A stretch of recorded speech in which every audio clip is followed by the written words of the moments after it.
Assalamu alaikum dear students. Welcome to the third and last part of the play Murder in the Cathedral.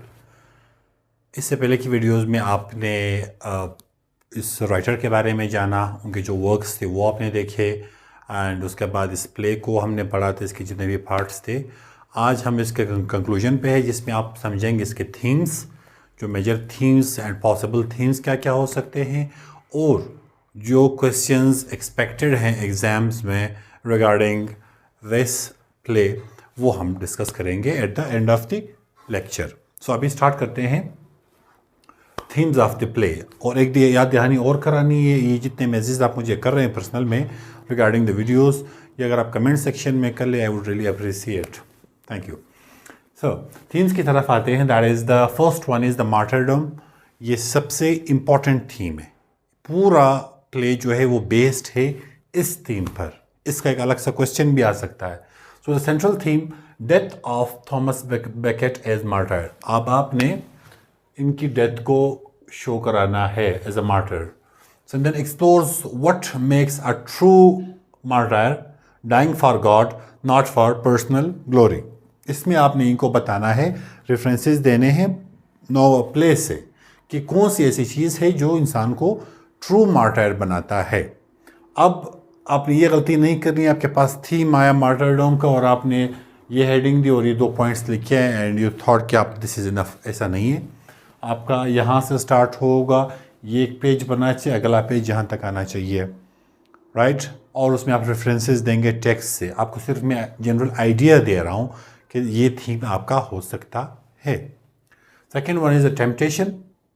Temptation में जब उसको उकसाया जाता है, सो Beckett faces 4 tempters offering different forms of power and safety। 4 tempters आपने लाजमी याद रखने हैं और ये हम पढ़ चुके हैं। offering different forms of power and safety, ये मुख्तलिफ tempters जो है वो उनको मुख्तलिफ promises कर रहे होते हैं। जो फाइनल टेम्पटेशन का आपने लाजमी जिक्र करना है, is the most dangerous temptation. Then theme shows that the internal struggle is stronger than external threats. Internal struggle is stronger than the external threats. अब इसमें आप ये कह सकते हैं कि जो किंग का प्रेशर था बेकेट्स पे वो शायद इतना ज़्यादा स्ट्रॉन्ग नहीं था, इतना सख्त नहीं था जितना कि ये जो 4 टेम्पटर्स उसके जहन में आए थे कि यार तुम ये कर लो या वो कर लो। तो ये आपने लाजमी वहाँ मेंशन करना है। थर्ड पे आ रहा है चर्च वर्सेस स्टेट। ये लड़ाई चल रही थी चर्च और स्टेट की। So conflict between religious authority, यानी रिलीजियस अथॉरिटी में you can say there is this church, and political authority ये आपकी है स्टेट, यानी जो किंग है आपका। इन दोनों का आ रहा है। अब इनके बीच कॉन्फ्लिक्ट आ रहा है और ये अभी से नहीं, ये बरसों से है। लाइक जब से लोग आबाद होने लगे हैं, जब से आबादियाँ बढ़ने लगी हैं, ये 2 लड़ाइयाँ स्टार्ट से ही रही हैं। Highlights tension between king Henry II end of England and Beckett. तो एक जो है आपका किंग साहब जो है वो स्टेट को रिप्रेजेंट कर रहा है, जो बेकेट साहब है चर्च से वो बेकेट चर्च को रिप्रेजेंट कर रहा है। सो इनकी स्टोरी आप वहाँ पे लिख सकते हैं। Then comes fate. क्वेश्चन इसका ये है कि इज हिज डेथ प्रीडिस्टिन्ड और a result of his own choices. जो उसने शहादत के बाद की का जिक्र किया वहाँ पे सारा कुछ, तो इसकी जो मौत है वो प्रीडिस्टिन्ड थी, यानी पहले से तयशुदा थी, या फिर result of his own choices, या इसने खुद ये मौत चुनी है। तो फेट यानी प्रीडिस्टिन्ड, फ्री विल यानी ही हैज़ चोजन। सो इस पे आप इसमें बात कर सकते हो इस थीम में। Then come suffering and sacrifice. Suffering और सेक्रीफाइस में क्या आता है आपके पास? Suffering is shown as a path of spiritual sin. Suffering is shown as a path of spiritual sin and true sacrifice must be free from selfish motives. So ये दोनों जो है यहाँ पे आपको दिखेंगे इस पूरे प्ले में। Then comes the 6th one, that is pride and humanity. Pride and humanity में क्या आता है? Spiritual pride is portrayed as serious sin.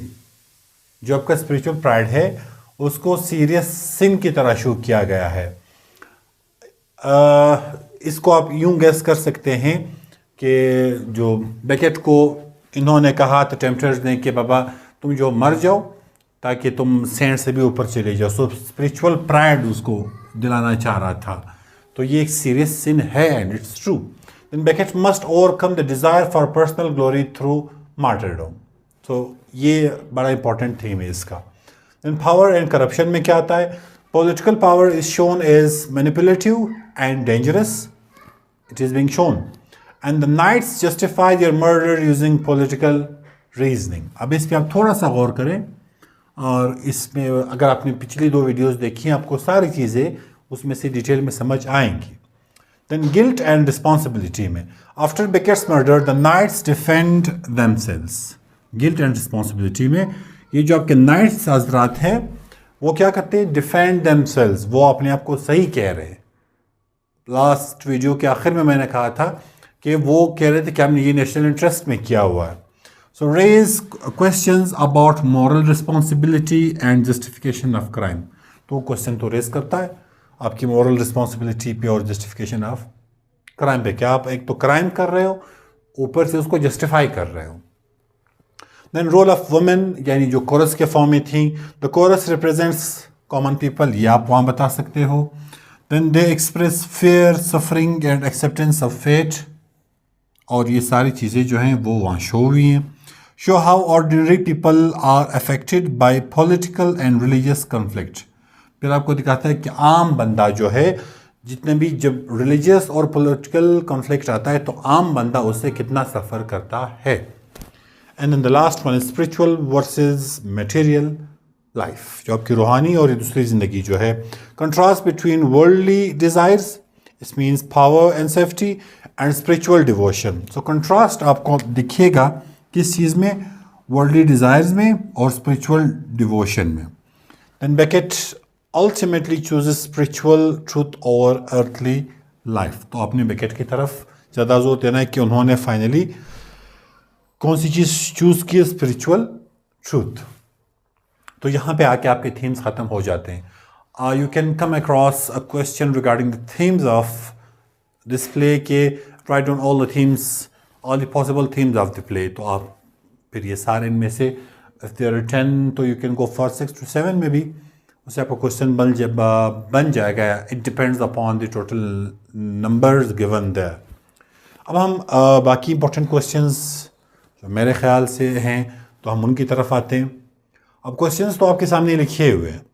अब एक एक क्वेश्चन लेके मैं अगर सारा पढ़ाता जाऊं तो इससे ये होगा कि एग्ज़ाम तक आपका कोर्स कवर नहीं होगा।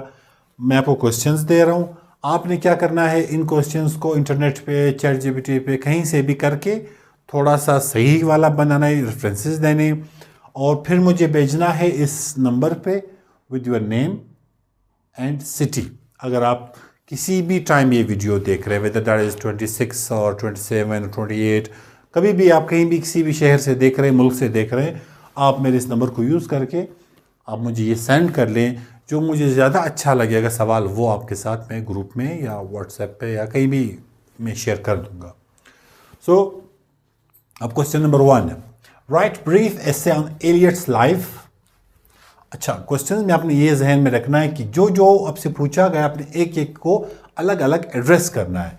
सो brief essay on Eliot's life एक चीज़ हुई, literary output and his intellectual and ideological background. अब आपसे उसकी लाइफ के बारे में पूछा गया, लिटरेरी आउटपुट के बारे में पूछा गया, intellectual background and ideological background. अब ये 4 चीज़ें आपसे पूछेगी तो आप हर एक को अलग अलग एड्रेस करेंगे। ऐसा ना हो कि आप इनके इंट्रोडक्शन पे जाएं और एक अच्छी चीज़ मेंशन करके ख़त्म कर दें। क्वेश्चन को पूरा पढ़ना है, सारे जितने भी हैं उनको मेन चीज़ों को हाईलाइट करना है कि कौन कौन सी चीज़ आपसे पूछी गई है, तब जाके फिर आप उनको अलग अलग जो है वो एड्रेस करेंगे। क्वेश्चन 2 है, right a note on the historical background of the play murder in the cathedral. ये मैं आपको प्ले में बता चुका हूँ कि जो आपका प्ले है ये ट्रूथ बेस्ड है, इसी तरह से ऑलरेडी हो चुका है, उन्होंने सिर्फ परफॉर्म किया है। Third question is carefully recount the circumstances surrounding the murder of the Beckett. Fourth is narrate the intercourses between Beckett and the tempters. इस पे भी हमारी बात हुई है कि ये आपके tempters क्या कह रहे थे और Beckett क्या कह रहा था, फिर हुआ क्या। Then narrate the dialogue between Becket and the four, okay. अच्छा, अब देखिए इसको, narrate the intercourses between Becket and the tempters, narrate the dialogue between Becket and the four knights. ये आपके टेम्पटर्स हैं जो उनको टेम्प्ट कर रहे थे, और ये आपके नाइट्स हैं। टेम्पटर के साथ अलग सी बात थी और नाइट्स के साथ अलग सी बात थी। नाइट्स जब उनको मार रहे थे उस टाइम का जिक्र है। Then describe the knights arguments in justification of their murderous behaviour and give a brief resume of the play's action after the departure of the knights. आसान भाषा में आपसे पूछ रहे कि जब बेकेट की डेथ के बाद नाइट्स ने उनको मारा तो फिर नाइट्स ने अपनी जस्टिफिकेशन जो दी उसके हवाले से आप बताएं, और जब नाइट्स चले गए उसके बाद प्ले में क्या हुआ थोड़ा सा वो इनको आप थोड़ा बताएं। Then question number 7, discuss martyrdom is the central theme of the play. जो फर्स्ट वन है हमने पढ़ा है, एज अ सेंट्रल थीम आपने इसको शो कराना है। Then draw a character sketch of archbishop Becket. ये कैरेक्टर इनका हम स्टार्ट में पढ़ चुके हैं कि किस टाइप के आदमी थे ये सब। Then last one is write an essay on Eliot's use of chorus in play Murder in the Cathedral, कि उन्होंने जो chorus को यूज़ किया है उसके बारे में आपके क्या विचार हैं वो आप हमें बताएंगे। Now you have got 9 questions from my side. There could be 9, 10, 11, 12, 15 questions, जितने भी आप बना सकते हैं। फिलहाल अगर हम इन पे काम कर लें, I believe it would be more than enough. So I repeat it once again. आप ये क्वेश्चंस अटेम्प्ट कर लें, इधर ऑल ऑफ देम और सम ऑफ देम, तो वो आप मुझे व्हाट्सएप करें on that number. This is all about the murder in the cathedral. Thank you so much.